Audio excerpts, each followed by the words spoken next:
The Transit Custom isn't Ford's largest Transit model line, but it's an impressively versatile medium-sized LCV segment player that's been vastly improved in this revised form.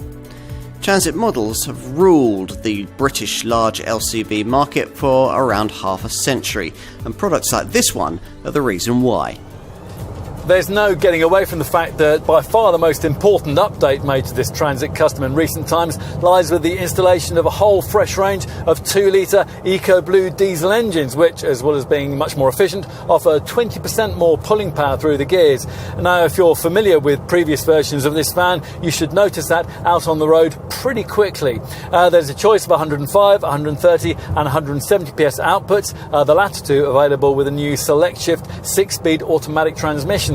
Expect running cost returns in the 40 to 45 mpg combined cycle bracket and CO2 readings in the 165 to 180 grams per kilometre range, which is very class competitive. If you want to do better, Ford does offer a super frugal Econetic version of the 105 PS model.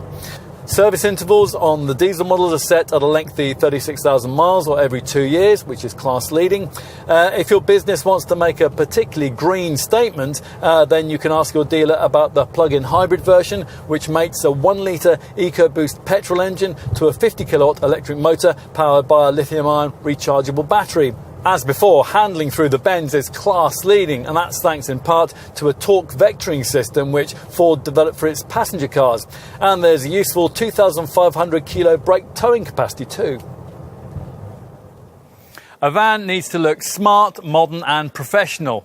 This one certainly does, with signature kinetic design features that bring a purposeful stance and a bold rising shoulder line, clearly marking out this Transit Custom as a cargo carrier very much of its time. Over 2,200 parts have been changed in creating this revised version, so what we're looking at here is a bit more than just a facelift.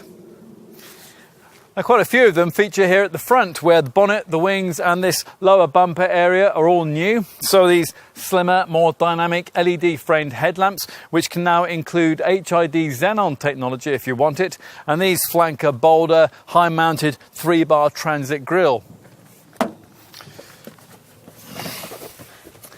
Now inside, this cabin design is very different from what went before. There's an all-new dash and instrument layout, which on top models like this one features Ford's sophisticated Sync 3 8-inch infotainment touchscreen. Now this offers Apple CarPlay and Android Auto smartphone mirroring, Bluetooth, audio and, if specified, navigational functions, and it delivers intuitive voice control too.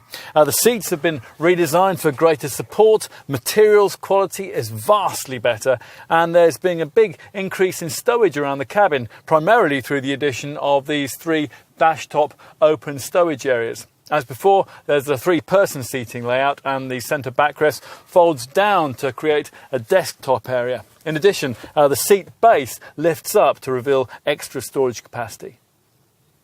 There are several hundred Transit Customs derivatives to choose from, with most being centred around the panel van body shape we have here.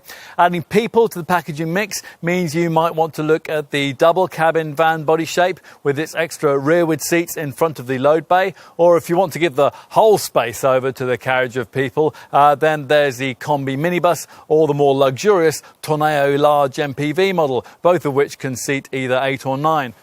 Flexibility when it comes to load carrying practicality is of course a fundamental requirement of any van, and Ford has done its best to nail that here. For this test, we've selected a typical L1H1 Transit Custom with standard wheelbase and roof heights, and that's capable of carrying up to 6 cubic metres of capacity. There's a load area height of 1,406 mils with a class-leading width between the wheel arches of 1,351 mils, plus a load area length of 2,554 mils. In all variants, you can increase your load area length by 517 mils by making use of a handy flap in the bulkhead, which allows you to push really lengthy items through into the cab. If you need something bigger in the Transit Custom range, a higher H2 roof height's available, as is a longer L2 wheelbase. Together, these two additions could potentially give you up to 8.3 cubic metres of total capacity. Now, the payload figures are class competitive, up to 1,530 kilos in this L1H1 model, and these readings will will obviously be heavily influenced by the gross vehicle weight you choose. There's a choice of 2,600, 2,800, 3,000, 3,200 and 3,400 kilo series models, with the longer L2 body shape only available with the 3 weightiest options. And in summary, well, once upon a time, Ford's dominance in the British LCV sector was founded on little more than the fact that UK buyers tended to replace their Transits with another because that was what they'd always done. In some cases, this kind of mindset may continue, but what's different today is the quality of the product these people are buying into. It is, once again, number one for a reason.